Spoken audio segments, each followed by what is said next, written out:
আচ্ছা, ফার্স্টেই সবার কাছে আমি সরি চাইছি। যদি কিছু ভুল বলে থাকি তাহলে অবশ্যই সবাই ক্ষমা করে দেবেন। আমি কোনো রোস্টিং ভিডিও করি না বা কোনো কন্ট্রোভার্সি ভিডিও আমি করি না।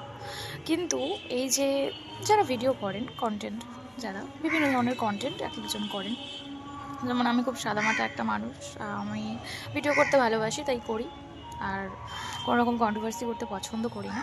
তো এটা কোনো কন্ট্রোভার্সি নয়, আমি কিছু বলতে চাই, মনে হলো তাই। আবারও ক্ষমা করবেন সবাই যদি কিছু ভুল বলে থাকি। এই যে এত আফগানিস্তানি দাদাদেরকে নিয়ে ভিডিও হচ্ছে, মানে এফবি ভিডিও এখন ওনারাই সব কিছু, তো সবাই যাচ্ছেন ভিডিও করছেন ট্রেড ফেয়ারে, আই থিঙ্ক। জানি না, বলতে পারবো না, আমি যাইনি, যেটুকু দেখেছি সেটুকুই বলছি।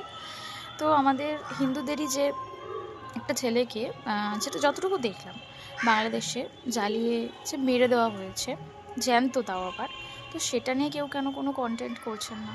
এখন তো সবার তো এখন তো সবার কন্টেন্ট এটাই হওয়া উচিত কি, তাই না? আমার তো সেটাই মনে হয়। কিছু ভুল বললাম কি? যদি ভুল বলি অবশ্যই বলবেন, যদি ঠিক বলি সেটাও বলবেন।